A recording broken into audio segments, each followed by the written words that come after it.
Hey nerds! Welcome to the first episode of the Spirited Nerds podcast. My name is Denise. I'm Mariah. I'm David. And we are the Spirited Nerds.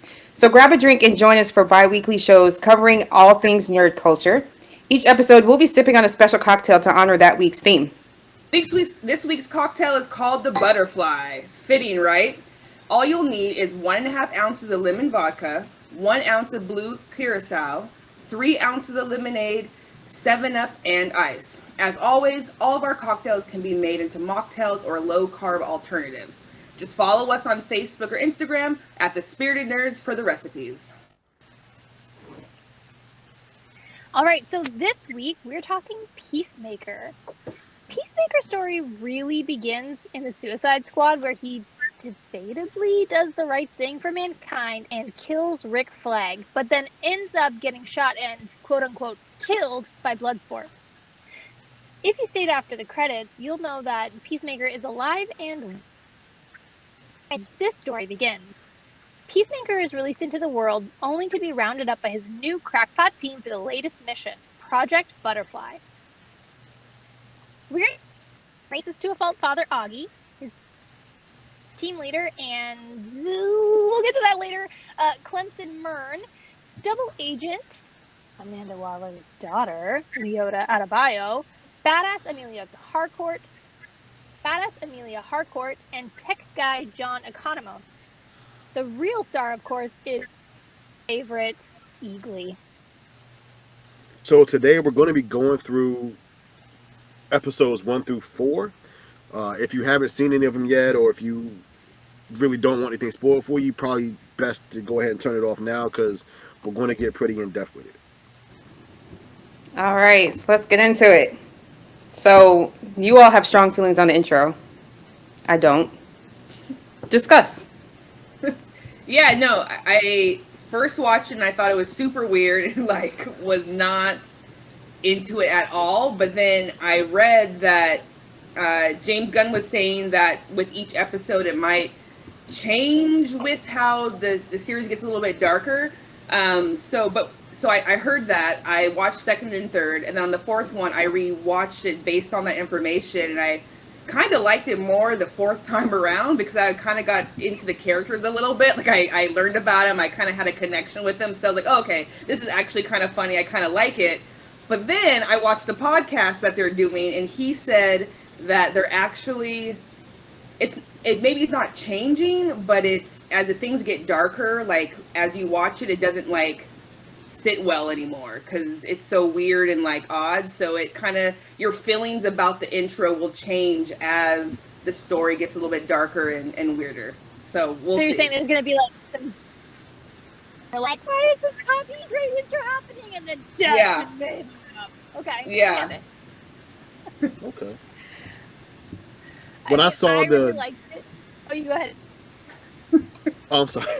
When I saw it the first time, I saw all the arrows pointing to everybody, and I got super excited because I know James Gunn. So I was like, these arrows aren't here for no reason. They're not coming out of the sides for no reason. This whole thing being choreographed the way it is, I figured this is James Gunn doing what he's done as far as I know him from his career in Marvel and with the Suicide Squad. And for me, the very end of it with Eagly is just kind of like the icing on the cake. I know everybody doesn't share that feeling, but I love that bird. I love what he does at the end. I love his whole look at me kind of like, hey, I'm here. I like the whole thing he's doing. Yeah, I know you mentioned he stepped forward. So when I rewatch it, he's and he kind of one more time and did it. I was like, oh yeah, he's cute. I'm on my spot. I made my mark. And to your point, David, too, when I was watching back the second time, I didn't realize, but Judo Master just pops up out of the floor. I assumed, I wasn't watching him the first time, and I just assumed he came on in a dance feature through the walls like everybody else. But and this is again spoiler alert, but in that episode where he pops up in the forest, it's right on the floorboard. So it's beat for beat straight. It's already being shown to us in the introduction and in that intro dance number, and it's just. Denise. Also, this is I was gonna definitely say, what teens. Did you? Denise, he shouldn't notice any of that shit. I did not. I was about to say, did you get a lot of you? Did you get the intro out? You're good. Your thoughts? I don't have thoughts. You know my thoughts. I watched it the first time because I had to. I didn't. I'm a skip intro girl, so I skip it every time. I mean, I watched it. I had to, so I've seen it. I wouldn't have known that things changed each time because I hit skip every time. I don't know. All right, episode 1, A Whole New World. So after making a miraculous recovery, Peacemaker returns home only to find that his freedom came at a price. So I didn't look this up. I really meant to. The fact that in Suicide Squad, like the doctor says, he gets shot, a building falls on him, and he walks away with just a broken collar. I know nothing about Peacemaker. I didn't really get a chance to Google, so I don't know what powers he has. But in these episodes, he's constantly getting shot and stabbed and, falling from buildings that we'll talk about. So I don't know if anybody had a chance to look up his powers. Like, what are his powers? Well, not that. Like, he doesn't have, like, super healing or anything. It's just... Yeah. I refuse to. Okay. I made a choice when I went to go see the Suicide Squad. I was like, all right, you know what? I'm not going to look all of these characters up. So I'm just going to let James give them to me as he wants to. I don't know Peacemaker's background. I don't know if he has a rogue gallery or if he's a good or bad guy or anti-hero. I don't know all I know is what James has given us. And I like it that way because this is one of the things where I don't feel like he's popular enough for any preconceived notion you have of him to actually hold any water. Mm-hmm. So I kind of like the fact that I don't know anything about him. What I will say is every single, late throughout the episode, every landed, you could hear that crunch. I had a very, visceral reaction.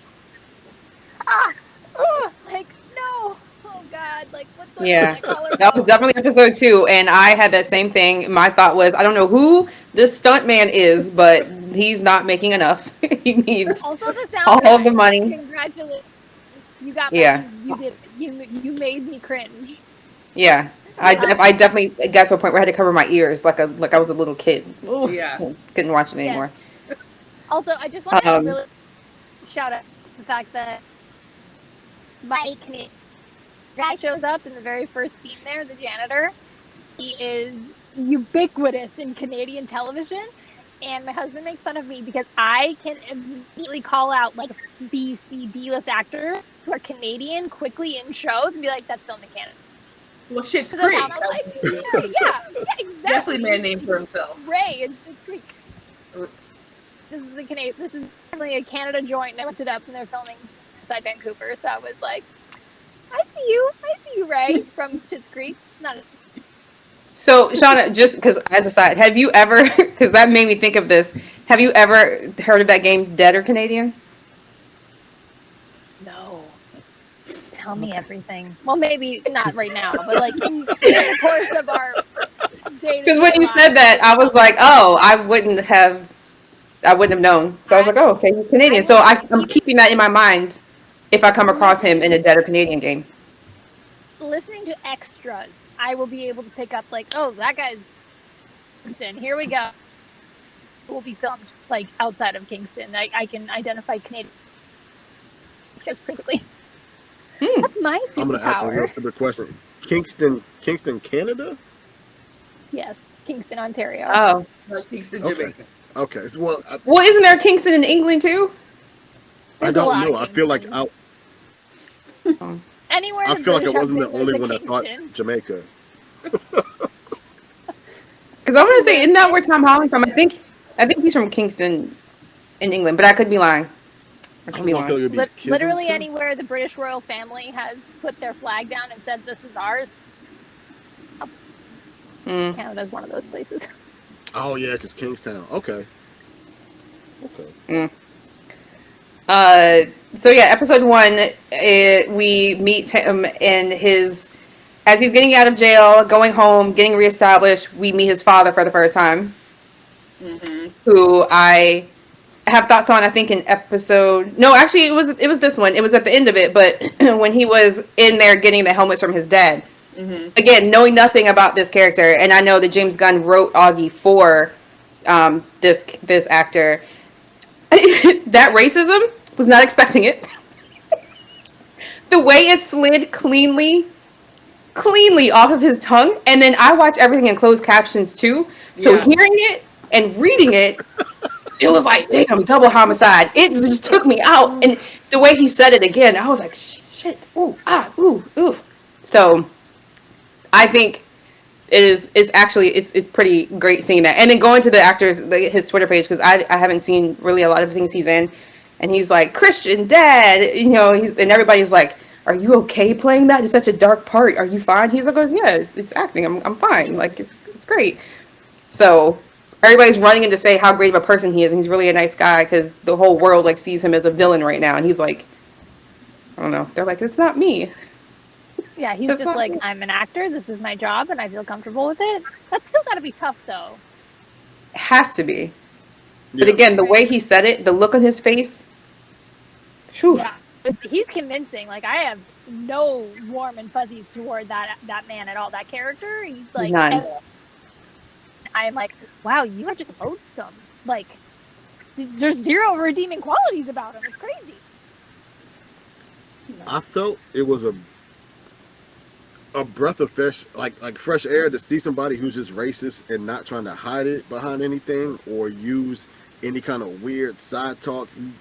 Like when he opened the door and he was talking to the detective and he was just like, you're Asian, I don't like you.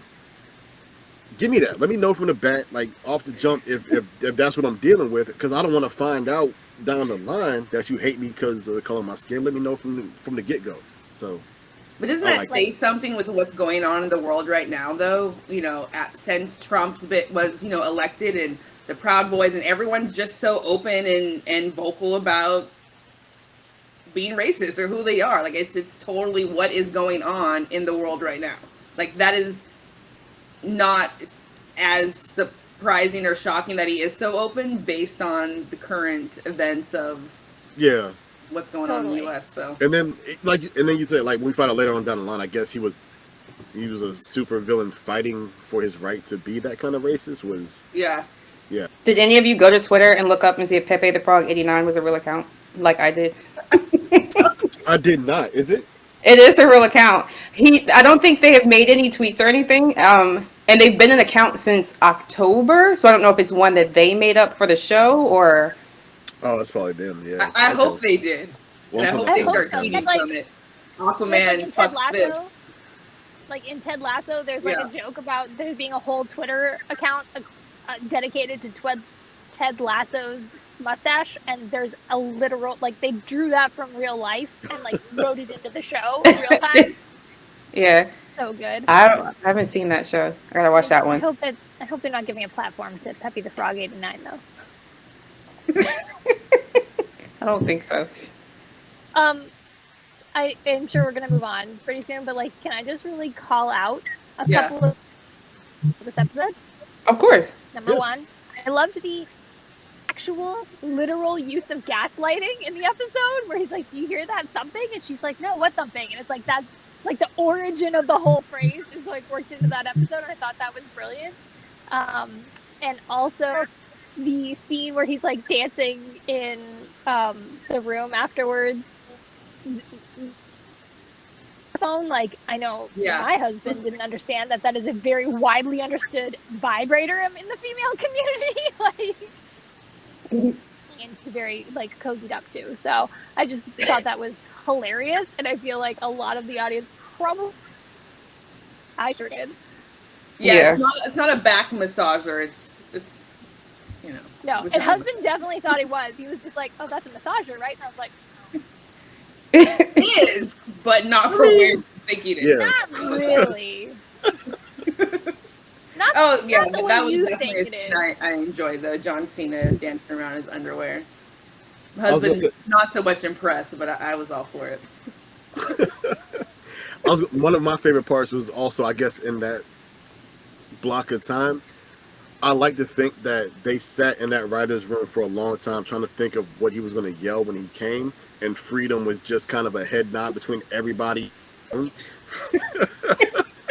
anybody else get real Yeah. William Wallace vibes though? I was just like, this is some Braveheart shit for sure. When he Braveheart. yelled it, I tried to think of like, why would he? Is there anything else I would have wanted to hear him say? No, that's pretty much it. Yeah. Yeah. That's it. That fits. I do want to add before we move on here. The helmet, the sonic boom, that was I was not expecting that at all. That was fucking dope. Like it just totally ripped her to shreds. And then following it, like right after they had the Love Bomb Baby song go on, it was like, oh yeah, this is perfect. Like that was so cool. I was not Yeah. expecting him to do Yeah. that, and then her to just like melt. Like that was so awesome. Definitely love the way he incorporates music into what he's 100%. doing. He's very mindful of that. It's pretty awesome. That episode did have me wanting to get hugs from animals, including my cat, who is not feeling giving me a hug at all. But when Eagly hugged him, Catley? what'd you say? Catley? Is that your name? Your cat? No, no. But when Eagly hugged him, I was like, why can I not get a hug from a tiger? Or why can I not have an orangutan just walk up to me and just But all put his arms around me? cat people. You haven't built that kind of anybody- relationship with him. So it's my fault. So it's my fault. Okay. But also, like, there are cat people. Did anybody else, like, when Eagly, like, brings him food at the end of the episode, and Eagly's like, Yeah. here's some possum. Mhm. Like, did anybody else with cat people? Here's a be like, possum. oh, Eagly. Yeah. All I right, kicked my let's cat move out to on do this, so. episode 2. Go ahead, Denise. Episode 2. So after Peacemaker's hazardous escape, tension and mistrust build within the team as Peacemaker grapples with his new assignment. He receives a surprise visitor. So like I said, we already talked about it, but the one thing that stood out to me was just that whole escape thing. That was such a tension building shot by shot. Every time he jumped from the balcony or from a window, I just ugh. My husband even yelled, "There's no Oh, way yeah. no one shot him." Like they missed every single shot. Yeah. He ran so far. Yes. And not even that, but then the getaway when they were driving the car away and then all those bullets and no one was getting shot. And I was like, no one shot them. No one's calling for backup for this car that is speeding down. And I know it's part of the plot and it is what it is and I'll let it go. But I Yeah, was just it's a like, TV show. nobody? So, Yeah, I would have rather them just kind of said, "Oh, damn it, he got away," than them then just shoot indiscriminately into the street and miss everything. Yeah. Well, not everything. They shot out the windows, but everything that mattered, I guess. Mm-hmm. Yeah. Yeah. Yeah, Oh, watching otherwise- that, all I could think of is, like, why is everything green? Everything in everything in the butterfly's apartment is green. Everything in the background scenes are green. And, like, honestly, if you watch back and see, like, every background in almost every scene that I've seen now is green, except for their, like, age eventually established. So I feel like there's got to be some messaging there. I just don't know what it is quite yet. But, like, that place is green in that apartment, and it looks like a rental, and you know what I'm thinking. I'm thinking that's a nightmare to paint over. So, like, it caught my attention right away. Who's going to pay for that repaint? You know? I've watched all those episodes like 6 times. I never noticed the coloring in the background. Now I gotta go back and watch that. I didn't notice that either. But again, like, I'm literally watching it like, oh my God, who's going to pay for that to be painted over when you move out? Because it looks like an apartment rental. And I'm like, that's insane. But then, like, as I watch through, it's just like every background is green, or there's green in every background. Just, like, keep your eyes out for it. We'll have to. Okay. Yeah. That was, I mean, like I said, go ahead. Sorry. No, you good. Go ahead. Go ahead. Oh, now she's drinking. Drinking now. The second, Busy. if I'm thinking of it right, the second episode is when he ties up the husband and wife. And if, He if kidnaps that's them. where I'm at. Yeah. That was my favorite shit ever. When That the was so fight, funny. Yeah. the fight the two So of them were good. having while he was trying to tie them up was Sure, fucking lock 'em. amazing. This I hand was thinking the whole time, him like, tying you us up. Amber, know your worth, girl. Like, know what you want. And when he Stand up acknowledged, for he was like, yourself, "Well, you how am I know? supposed to feel? you're sitting here coming on to this really hot, cool guy that's tying us up. My favorite part about that was he knew he was coming, and my guy knew he was claustrophobic, and he was like, "I am going to have such bad anxiety attacks," and had to try to control his breathing Yeah. as he was being tied up. I was like, "Oh, poor guy." But yeah, so those are my takeaways for episode 2. Yeah, I also thought it was pretty hilarious that Amber, during the course of that fight, is just like, "You're a murderer," because he listens to Foster the People and he likes that Pump That Pig song, and then she ends up in bed with murderers. I was just like, interesting. What a flip. Good Yeah, job, a girl. guy who told her to her face, like, I would have killed you for this 2 years ago. Right? She's just like, yeah, I'm here for it. Hmm. Okay. I also think it's just fun because it's like the DC universe, like that we see in like the DC cinematic universe, I guess, is so dark. That it's kind of a nice reminder that like they got goofy, they did some fun things. Like it wasn't all dark all the time with DC. So I do think that it's nice to kind of bring that back up to the surface as well. My biggest takeaway from episode 2 didn't have anything to do with Peacemaker. It was more about Adebayo. Mm. When she realizes, well, in the first episode, I believe, is when she was talking to her mom, which we find out then is Amanda Waller. But past that, we start to see, she's really learning that the life she wants and the life that she's kind of putting herself into is something that she can't have. Mhm. So when she finds out, hey, look, it's not good for you to have your girl here because when shit jump off, you don't want the people you care about around, that kind of situation. And then she's got to, they basically end up splitting off, and she goes away and she starts to learn, okay, I'm really in this shit now. Mm-hmm. So I think her at least was the biggest swing in character arc that I've seen so far, and I'm sure it's going to. I'm excited to see where it goes towards the end of the season. Yeah. But I had Yeah, and I think that's a bio in episode 4. I think that's when I really started to like take a harder look at her character. But we'll save that. Mm-hmm. Yeah, I definitely Yeah. have an end of series prediction with her, so we'll come back to that. Mm-hmm. Yeah, and that's actually a good transition to episode 3, David, when you're talking about that is a good way to come at somebody. Yeah. Because Senator Goff did say that to Peacemaker while he was torturing Vigilante. He said, "I know with humans the way to get to you. I'm torturing you, the alpha person, and I know this is the way to get to you because I know as a human, I need to come back to the people you love. I'm not you. So yeah, I'm going to torture your friend and have you sit here and watch it." So yeah, that exactly And you is really the plan. don't see like heroes or the teams have like a couple like involved at all. So already it was like a bad sign. Like she's got like her wife with her like during all this action and this mission. It already kind of was like I've never seen that before. Yeah, and it's actually kind of surprising because I'm like, does your mom know you brought your wife and your dogs with you? Because Yeah. I feel like she would not have signed off on that. Yeah. No, and see, that's what told me that this was going to be a darker show than I thought it was going to be at first. Because when she showed up with her wife and her dogs, and it kind of gave it the vibe of, okay, this is going to be like super fun and lighthearted. And then when she got that first knock on the window, was gonna be nice and right? Yeah, like her expectations versus what was actually going to happen. Like I said, when Harcourt hit that window, like, yo, we gotta fucking go.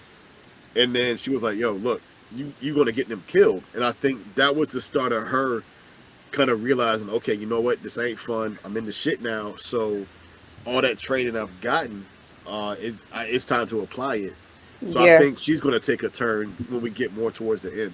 yeah. Not even that, but the training that she thought she had. Like, homegirl looked her in her face and said, "That's kindergarten shit. Like, what the fuck else are you bringing to the table? Because your training isn't anything. It's going to get us killed." So I think she's got that dealing with where she's coming in thinking, like you said, she's got this shit going for her. And they're like, "No, what are you doing here? Why are you here?" And not only that, but then just hearing how everyone hates her mother. Everyone hates her mother. Yeah. The more I heard that being said to her face, I was like, man, in the way they would cut to her face, every time someone else said something about Waller, I was like, she is learning a lot. on this mission. Poor thing. So, yeah, Yeah, I think I I think she had a general idea, but not that. Before we move on, and I don't know if Mariah and Denise, you are as familiar with like The Watchmen, but I think David, you know The Watchmen pretty well. Um, Yeah, correct me if I'm wrong, but like anybody else, like in the first two episodes, there were two specific instances where I got Watchmen vibes, and Watchmen is DC, so that was really interesting. And HBO just had that series, which was amazing. But like in the very first episode, they had the blood dripping down the Peace Eagle, and that gave me like face blood dripping vibes yeah, right out of yep. Watchmen. And it comes back again in the shootout scene in episode where Peacemaker and Vigilante are just like pop, pop, pop, pop, pop, pop, pop, like just shooting up random shit, and they shoot up a smiley face. And again, I was like, this is giving me Watchmen vibes again. I didn't anything in episode 3 that like really gave me Watchmen vibes, but now subliminally I've been alerted to that. Like there's some things happening here behind the scenes. Yeah, James is definitely pulling in some different things to create this series, so I wouldn't be surprised. Haven't heard anything, but I wouldn't be surprised. he hasn't called you. He hasn't called you and told He you. hasn't called me out the details, but like, hey James, let's chat. No, yeah, I see what you're saying. I feel like a lot of it comes from the fact that if you've read Watchmen or seen that whatever I'll down that hill terrible movie or seen the show, they're regular people, and I think a lot of that comes with Peacemaker, where there's no super soldier serum. It's not a government experiment. He's just a guy who decided I'm going to go out and fight crime, and that when you look at the Watchmen, that's what a lot of them were too. So I don't know if that's going to connect somehow, but I can see the parallels in it. Yeah. Yeah, and also just like Rorschach as a character being somebody who is kind of deep state, but like becomes a clumsy sort of hero and like ends up on the other side because his big unveil. Like, I mean, Yeah. I just feel like there's material here that is kind of alluding to that kind of story, and I haven't thought too much into it, but I just keep getting these visual reminders of this other piece of the DC universe, and I just think it's worth calling out. yeah, cool. Yeah, I could see Vigilante and Rorschach getting along a lot. Right? Yeah. Right? Like, I feel like they'd actually get along very well. And that it was episode 1 or 2, I think, when Peacemaker and Vigilante were talking, and he was talking about the types of people he kills, and he got to people that do graffiti, and he was like, "Do I enjoy killing, graffiti artists?" Yeah, I do. I was like, okay, yeah, you do kind of sound like Rorschach, yeah. Yeah, and like the insistence on the mask, like he's so tied into it. Like, there's definitely some Rorschach vibes from Vigilante. Great call out. Yeah. So let's move on to episode 3. Things are getting juicy. So go ahead, Denise. So episode 3. So summary: on their first official mission to assassinate suspected butterflies, Economos and Mum bond. The Peacemaker and Hardcore reach an understanding, and the whole job goes sideways with one of my favorite characters, Judo Master's arrival. So I will say I watched this ran through it in the first time. So in my second rewatch, I watched Mern as closely as I could in every episode, trying to figure out how I can tell that this man is a butterfly. Like, where are they slipping it in? He's a butterfly? Oh, he's a butterfly. So I feel like this, right? I feel like this definitely is the episode where we start to see that, yeah, he's trying to tell us to watch Mern. Like Peacemaker already said in the beginning, I don't trust you. For all we know, you could be a butterfly. And then it turns out he is. He's starting to confess to Economos, who I keep wanting to call Diebeard. I hate that. I'm so sorry. That he's never shared emotions, don't know what emotions are, has no need for them. And when they were outside the senator's house, like watching him waiting to strike, as soon as he heard what that goo was, the way he jumped up and was like, "They're all butterflies, take them all out." Like he already knew what they were. Yeah. Yep. I will say back in Totally. episode 2, though, when Harcourt, they're like trying to figure out who's the double agent or who made them, Harcourt tells Myrn, well, you brought the butterflies to our attention. And I was like, well, right there, like no one else knew about this but him, and here we go. He's one. So definitely have a lot of questions about him, how he knew Amanda Waller. I'll talk about that a little bit later, but like it's. But then when you look at that map that they had at the end of the episode and how many there are, it's like there are what, 4 or 5 of you? How in the world? Yeah. What is this mission even? They're not going to kill them all. It's not like there was 1 or 2. There's thousands, millions. Yeah. So what is this mission really about? Who knows? Yeah, and I thought that too. I was like, this is clearly not a one and done. But then now that I'm thinking back to it, if I'm looking at the map in my mind, it really is like there's pink and red. So it could be that we are now like an alien invasion / alien Earth, well, between the butterflies, and so Waller's chosen a side and now needs to really get to it. So, what are your thoughts on Peacemaker, like having trouble taking the shot? He didn't want to kill kids. Yeah, I liked it. It showed that he does have a side. Like he keeps trying to say like how big and bad he is and want peace, peace, peace, but he doesn't understand what this mission is. So I understand him not wanting to take the shot. Nothing is disturbing peace in this situation for him. So why am I killing children? Yeah. I do love that Vigilante was like, "Hey, move over. I got this." Yeah, he was so calm about it. Yeah. Oh my God, complete Deadpool vibes with him just happily humming and pulling the trigger, 1 shot, 1 kill type of thing. Like it. Yes, I mean, I literally heart smiled in that moment. I just. Like Shauna said before, like Rorschach, like, look, okay, man, I get it. What needs to happen is too heavy for you. Get out of the way. And just calm as he's slicing bread, just shoots a little girl in the face. I'm like, okay, well, shit. The gentleness, the absolute, like, gentleness. It's okay, baby. Like, just hand me. I got you. Yeah. And then just takes them all out and just da-da-da-da-da and goes about his day. Like, it was such a... It was in the middle of a song. The swing personalities was wild. Like, he has it was wild love for Peacemaker and absolute no remorse, no empathy for any other person on the planet. Yeah. Yeah, no, he did what needed to be done, and that was absolutely amazing. Judo Master. I feel like I'm the only person who has no feelings about this character whatsoever. You have no feelings about Judo Master? Not one. Not a one. He's just like hanging out, eating these hot Cheetos, and then just kicks your ass. I love him. And then I was telling David earlier, because I did see it on Twitter, just the actor going to his Twitter page. He is super thankful for this role because he feels like it's giving representation for people like him. Because people thought he was CGI. Like he is, like that's not him. That's not his size. And he's like, no, this is absolutely my size. I'm 100% comfortable with my size. And I think it's great that I have this role so that people of my size are represented. Because when you look at Asian men in movies right now, big muscular men, you know, so someone of my size on the screen kicking ass the way I'm kicking ass, yes, more of that, please. So I love that, and I love the fact that he always has a bag of Cheetos in his hands. I love him. And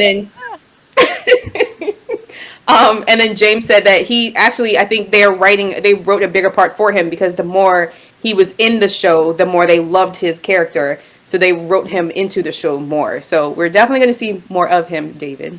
Well, what do you think he was? Which I'm fine with. Sorry to burst your bubble. What do you think he was going to say about the butterflies before he was shot? I have no idea. I feel like it's a Civil War situation.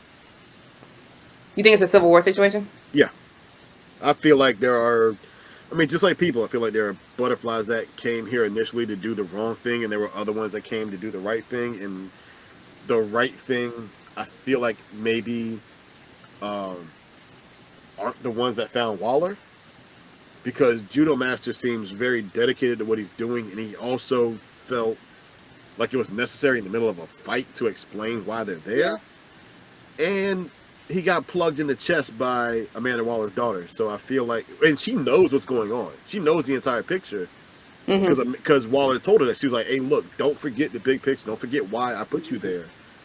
So I feel like there's two different sides of them. Yeah. Especially since she's so scared to shoot and so scared of what's going on, and then she just like popped the guy in the chest. Yeah, I was like, oh, you can shoot somebody now. Now your trigger finger works. Yeah, absolutely. Same. And it was. I mean, we're jumping into episode 4, but 100% on board with all of this. And it sounds like David and I are team Civil War with butterflies. Oh, that was all episode 4. Yeah, we gotta stop skipping ahead. Oh. Yeah, we skipped ahead a little bit. I you know, when I binge watched all of it, so to me it's all one episode at this point. Like, I don't know. Episode 3 is definitely like he pop all of Oh, you're right. dead, and then the butterfly is super gross. I was not expecting that it was going to come out of the brain. Like, I thought maybe it was more of an embodied thing, not that they're like controlling the body from the brain. I don't know what anyone else's thoughts are on that, but I was not expecting to actually be a butterfly come out of the face. I felt like that part made sense because they got to eat somehow, and when you see the butterfly kind of, I know there's a scientific name for it. I know I learned it in school. I don't fucking know it anymore. But the tongue thing that comes out, right? Mm-hmm. Like a lizard, kind of. I don't know what it's called, but like butterflies, like they unroll them to eat. I don't know what it's called, but it was right there. So I figured it had to be in his head at least. But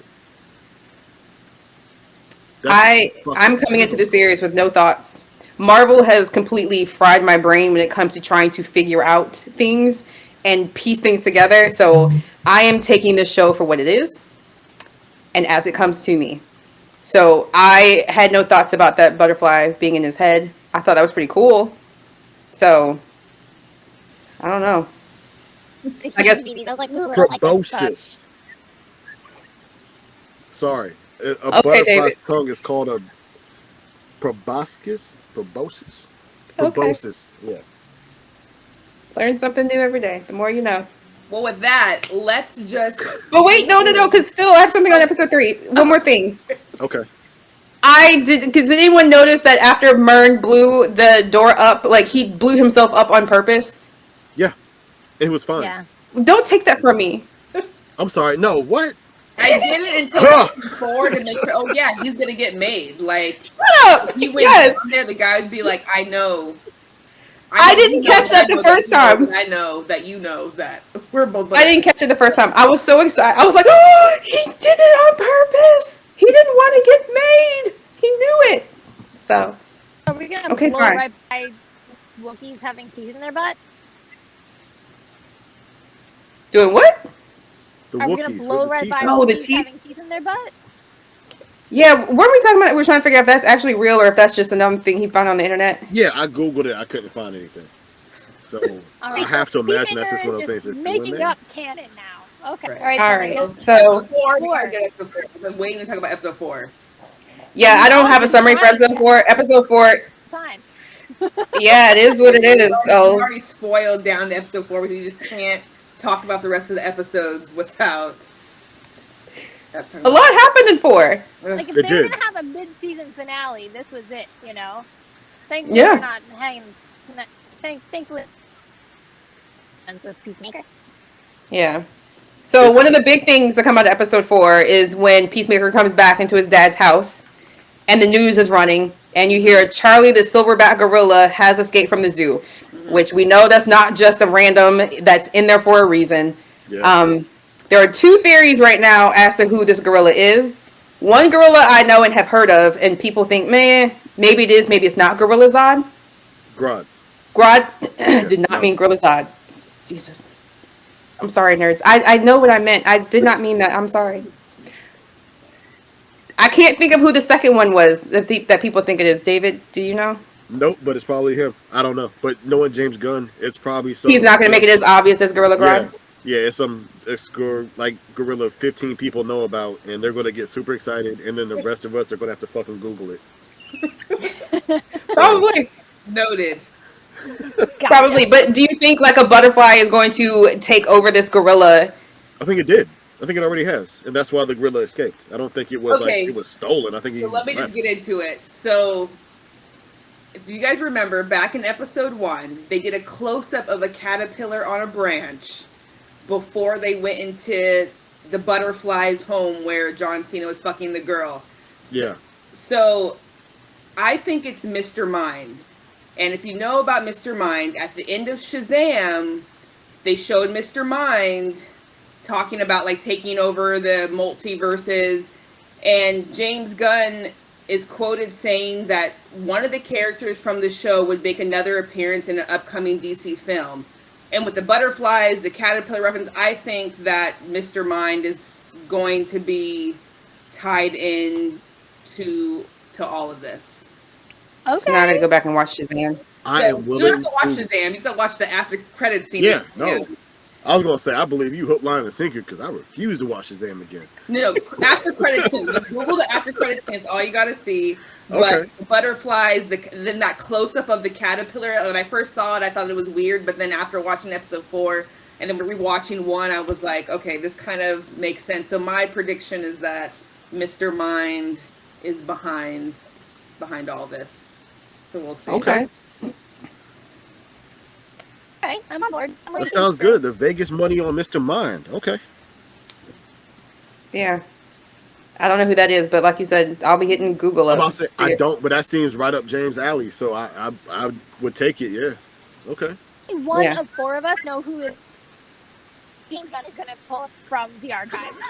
No, like you said, it's someone that 15 people know. As soon as they see it, they're gonna call us all weaklings and not real nerds because we don't know who these people are, Toxic. and they're gonna shove it down our face. Yes, Yep. Yep. read the comics. You're nerds. Read the comics. So it's gonna be all of that happens. But welcome it. So another one of my two of my favorite scenes in this whole series happened in this episode. The first is when Peacemaker did before he went to the house, and the neighbor is talking to him and like, Batman has supervillains. Like, who are your supervillains? And he gets in the neighbor's face and calls Batman a pussy because Batman doesn't even kill people. He lets the heroes go to prison, break out, kill more people, where he beats them up and puts them back in prison. Rinse, cycle, repeat. It's the same thing over and over again. So he needs to actually kill people. So that was one of my favorite scenes. And then it was funny, when James was doing his Peacemaker watch party, he actually said DC actually objected to Batman being called a pussy. Yeah. Yeah. I And saw that. yeah, but not to Aquaman fucking fish. Fine with that.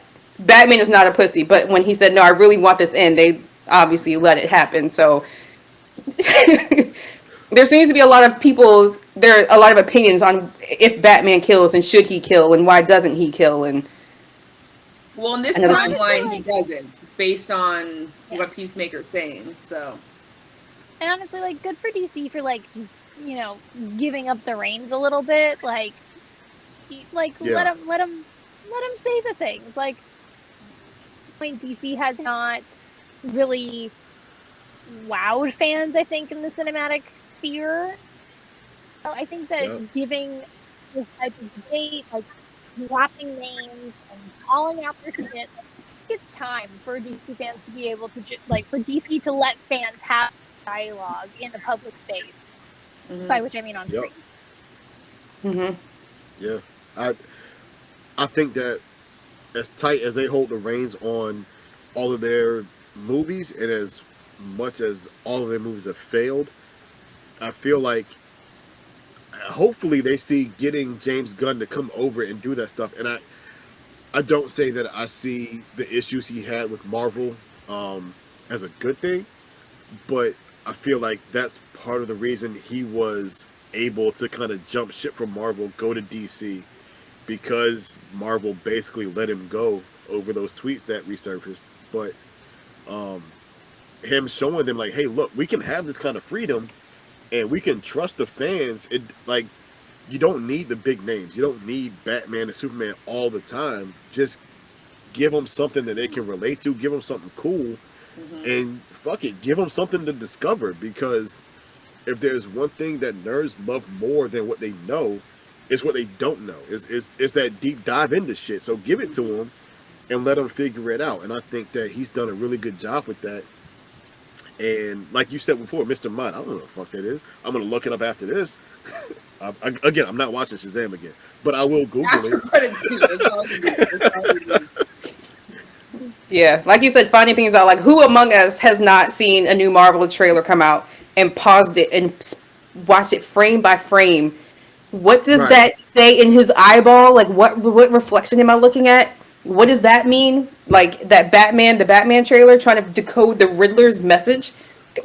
No. So yes, Yeah. we're all about trying. Yeah, that's the Right. exciting part about it. Yeah. It definitely You is. get it, but it's like just Yeah. trust them.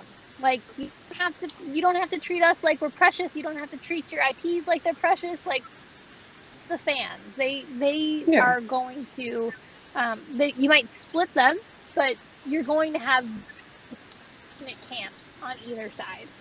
Yes. Let's the most important part of the season of the episode 4. To you, What's that? Myrn is a butterfly. oh, so I- yeah. I know we've When already he- talked when- about it, but that is like the shock of the When he did that, it didn't surprise me. at all. I was shocked. I didn't think he was. Just surprised, watching I it gotta blindly the say. first way through, but then going back and rewatching it, things I picked up on, but I did not expect that at all. So I felt like somebody was a butterfly from the beginning because it was like, okay, well, all these butterflies are here, and apparently they've infiltrated the government. One of them is going to be one. It didn't surprise me when Myrn was one because to this point, I feel like there are two different sets of these aliens, and I think the biggest mystery that they want to take us on is Myrn a good guy or a bad guy? And I feel like whichever one of them ended up being a butterfly, in my eyes, I think that was the journey, not so much as who's going to be one. It's are they a villain or are they here trying to help us? Because in Judo Master's eyes, they're good, Mm-hmm. and that's exactly who Myrn went to go take out. So So I have Yeah. to say, for me, like the character, like you were saying, David, like are they a villain? Are they a hero? Like for me, the standout performance. Oh, there's actually two standout performances of this episode. One is Vigilante, and one is Leota Adebayo. And for me, this episode made me completely rethink what I knew about this person. She's so simulated Vigilante. It was such a Waller move to just blatantly send him out to kill somebody, and like, well, that's what needs to be done. And I just was in that moment, she might be up to a lot more than I've given her credit for up to this point. So her character development in this episode was amazing, and the foil between her and Peacemaker, before talking about, we really want our parents to be good, but sometimes they're just assholes. Like, I was like, does she know she's looking in a mirror? Like, all of a sudden I'm questioning every her and scene she Peacemaker did. have the same kind of upbringing. They're like these evil parents, and they both kind of want to be Struggle. good. Yeah. Right? Because I remember, like, while you want to see Peacemaker's dad as inherently evil because he's racist, I do remember in the first Suicide Squad watching Amanda Waller kill a room of government officials because I still don't know why. I remember she just murdered everybody in the room and left.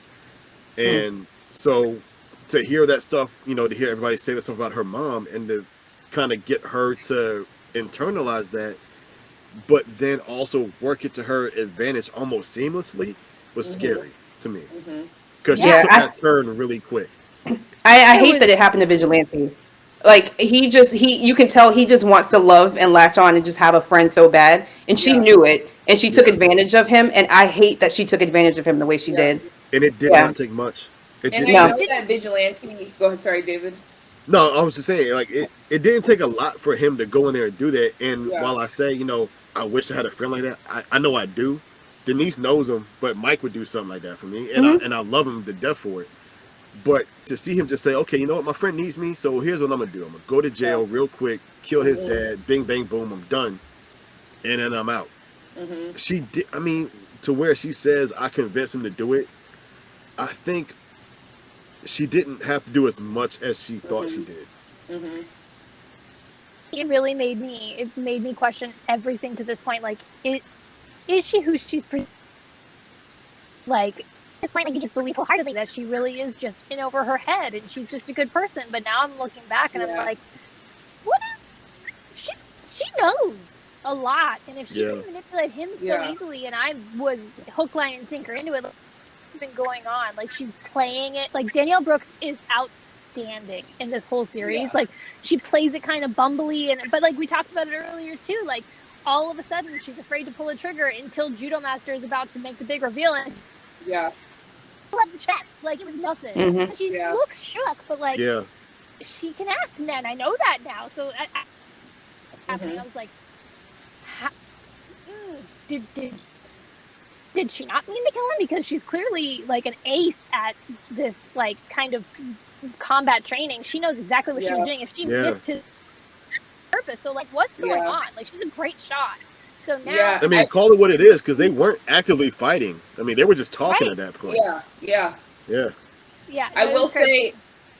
say, before everything you just said, I had written down like this end of series or end of first season prediction, and I was thinking maybe towards the end Amanda Waller is going to ask her to do something, and she's going to betray Amanda and kind of become this friendship. She's going to build this friendship with Peacemaker and maybe betray her and do something that she's not supposed to. But I think you're right. Like with the things that we've seen, I don't know if she's going to betray Amanda Waller. Like I think she's I don't know. actually going to follow along with what her mom is saying to do. Even though she has a soft spot in this little, she's not as evil. She has this goodness that she is portraying. Now I those feelings of maybe she was going to take a Peacemaker side. I don't think she's going to take that side anymore. Right, because they're a perfect foil. So Yeah. Peacemaker keeps going back to his dad, and Yeah. she can see the relationship they have, and she can see that he's making this mistake. But like, it's so hard, and this writing is brilliant, and she's playing it brilliantly.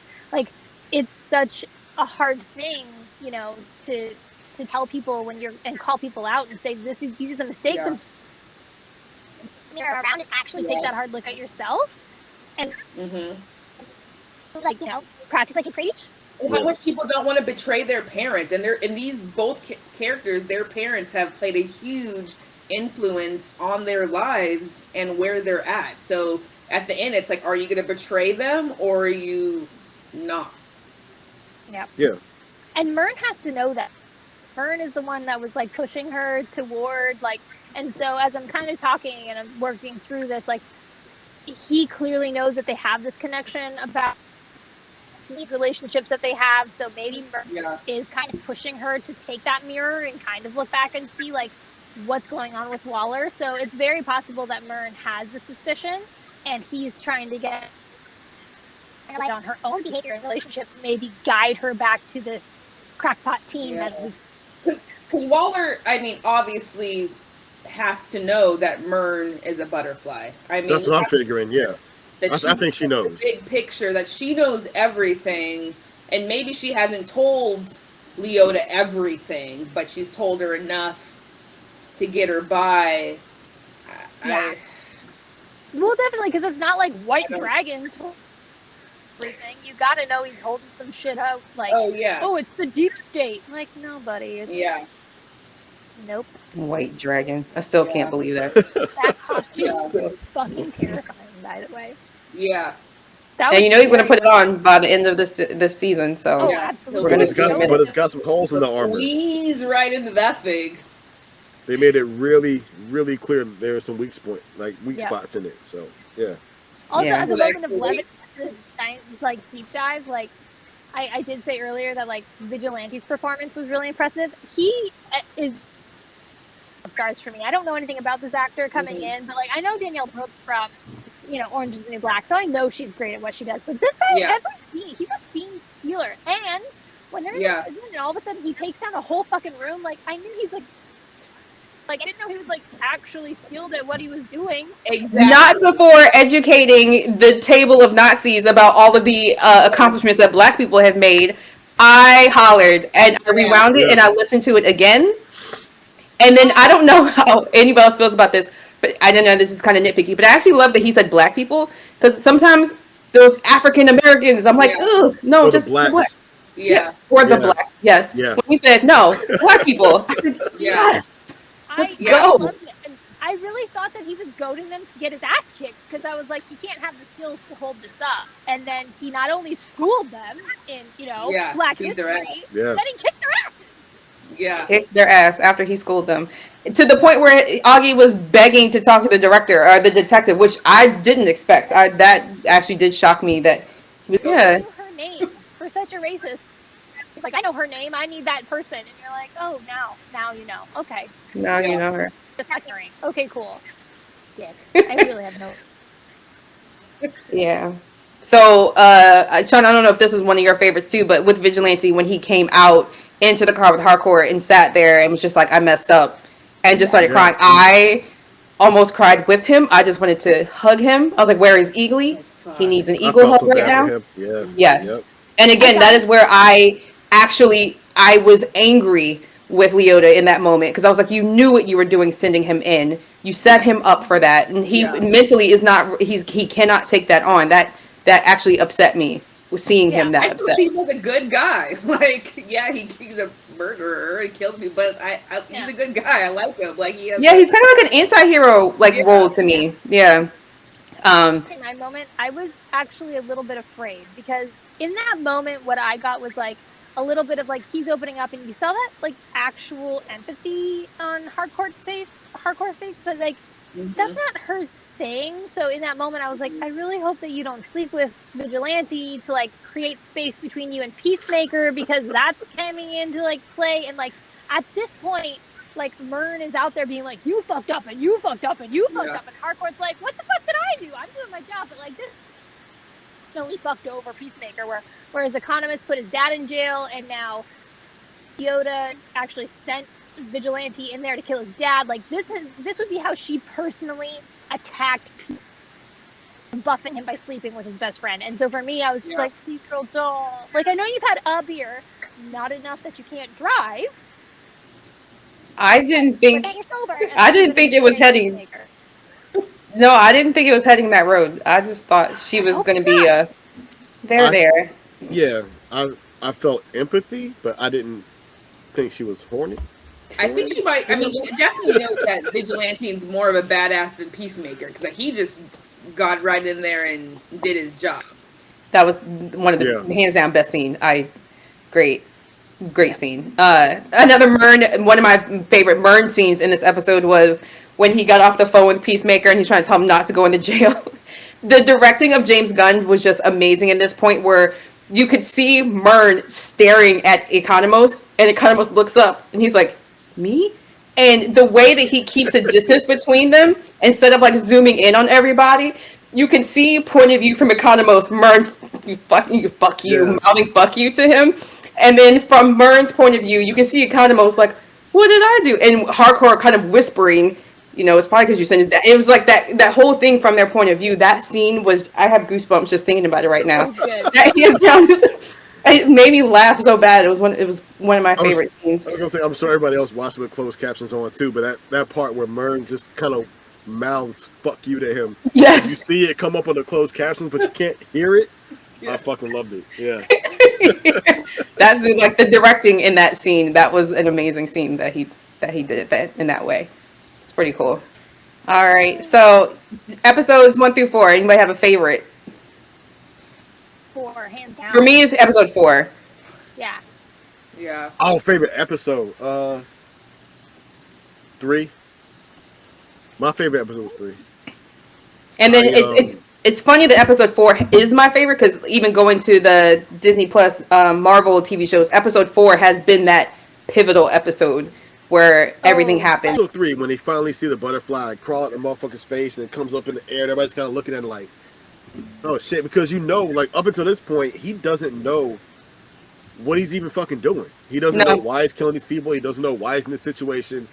And Vigilante, who has no idea about any of this, he's just trying to be a good friend. They're both just sitting there watching this butterfly come out of this guy's face and go up into the sky. It's like, I love that he Okay. has it too, and he like blows his smoke into it, and it's like. Yeah. yeah, Do you know about the Glenn Ty business card? Like, did you get that reference from like a comic book or something else, or like, see, I thought that was just a connection between the girl in the apartment and the senator. Mm-hmm. okay. Yeah. I think I missed, like, I saw her 'Cause- going through the evidence, but I saw that she got the girl's apartment's evidence, but maybe I missed that she got Senator's evidence as well. Well, that and when the senator's talking to Judo Master, he tells him go to Glen Kai and let them know. Okay. That's I couldn't figure out missed- what he was saying, Okay. and Yeah, so I have a note that's where like, he says it "Go to when he where? leaves, Go but he never who?" goes there. So Got Got Yeah. it. Okay, so I missed that, and then the business card, which I looked up, but obviously we know where it references to. So maybe that's how the butterflies are getting to people. Maybe they distribute them into drinks, and then people drink them, and they get in their bodies. I don't know. it's so if you Google it, and if you actually watch on in the bottom, they'll have like a little thing for the next episode. Yeah. The Glen Ty is the bottling company where they're making that goo for them Oh, okay. for food Okay. supply. Well, that's good. They got something to eat. That's okay. Okay. Yeah. Yeah. We also didn't touch on like the whole brother linchpin of the thing. Yeah, Oh, brother. Oh God, that was sad. I cried. Yeah. Right? That was rough. that was Yeah, rough. Like, even Yeah. that was a lot. Killing kids Yeah. or just So, I mean- dying out of. Just trying to read the room. Is a general consensus that he killed his brother on accident in a fight, or is it that? That's what it looked like. So, yeah. Okay. Yeah. I kind of got the sense that like maybe it was just something completely innocuous, like his brother had epilepsy and had a seizure, and it was something to do. I don't know, like just something that was crazy, like his brother had an blamed on epilepsy. him because it was Yeah, in the that's what I- file. Yeah. I that feel like it's he something like that, like had a just something connection. happened and it was like a seizure and he died, but like his dad was like, oh well, clearly something happened. See, And- I was trying to figure that out because I mean, it started with him stabbing that guy. So I was like, okay, well, is that related to his brother dying? Like, did they owe the guy money, or did something happen there where his actions led to his brother getting into some sort of altercation, Yeah. and then maybe later him stabbing that guy in retaliation to that? Mm. But I I think kind of really stopped did trying to it. figure it out.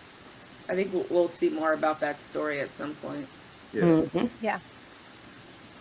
Can't waste my brain cells on it. I'll watch it as it unfolds. I've been hurt too many times. Okay. Trying to Like I figure said, shit out. especially with James Gunn. I don't know if anybody else has seen Brightburn, but Yeah. Yes. James Gunn will kill everybody you love, and he doesn't give a fuck about it. So he will absolutely let the bad guy win. So I don't know where this is going, and if it's going how he says it is, where DC just kind of gave him control, he'll kill everybody on the show. Just I don't 'cause want he- the bad guy to win. Well, I remember Yondu's funeral, so Oh. good guys don't always make it out with him. But Yeah. Shauna's face. have you not seen Yondu have you again. not seen Brightburn? His mom was so awesome. Mhm. Oh, I can't remember her name. I think she was a chick from what's the acapella movies? But Pitch Perfect. Anna Kendrick. yeah, she dropped her. He dropped her from like 300 feet in the air and killed her, and killed the dad, and then killed the sheriff, and then the bad guy just kind of wins, and that's the end of the movie. Spoiler. And that was his. I mean, he's like 6 years old. I'm sorry. I'm just like, Also, Although now- also spoilers for Brightburn if you haven't seen that. So. now I'm Sorry. thinking about like Mary Poppins because I actually have a note because we're talking about Yondu. So I'm Mary Poppins, y'all. But I have a note when he goes into the closet and the Delante's all like, "How is it bigger on the inside?" And to me, I was just like, "Mary Poppins much? Like it's her quantum bag." So now I'm like, how often has James Gunn watched Mary Poppins? Should we be watching for Mary Poppins? Yeah, probably a lot. Allusions too? It was funny to see just him like watching that the watch party. Just how many things you think it means is one big thing. He's just like, no, I just that's what I like. Or Feel no, like it. like in the theme, like in the intro, how they stop and they're all just smiling. He gets a kick out of ice skating performances when it's at the end and they just have to stand there all out of breath and just smiling when they just want to leave. He gets a kick out of that, so he put that in the intro. It's hilarious to say that because every time I finish that intro, all I can do is stare at John Cena panting because he's like, Yeah. He gets a kick out of it. He loves it for him. At the He really end? gave it his all at the Intro. end of the dance scene. in the intro. Yeah, and he's At the end of holding it, the only Vito back person and I he's see like, is Eagly. So Everyone's breathing hard. Yeah. David, we know you have heart eyes for Eagly. I'll watch it again after this, but I don't know what the fuck anybody else is doing. Yeah, Eagly's like, look, we got to bring this shit home, and nobody was helping me, so I got it. Whatever.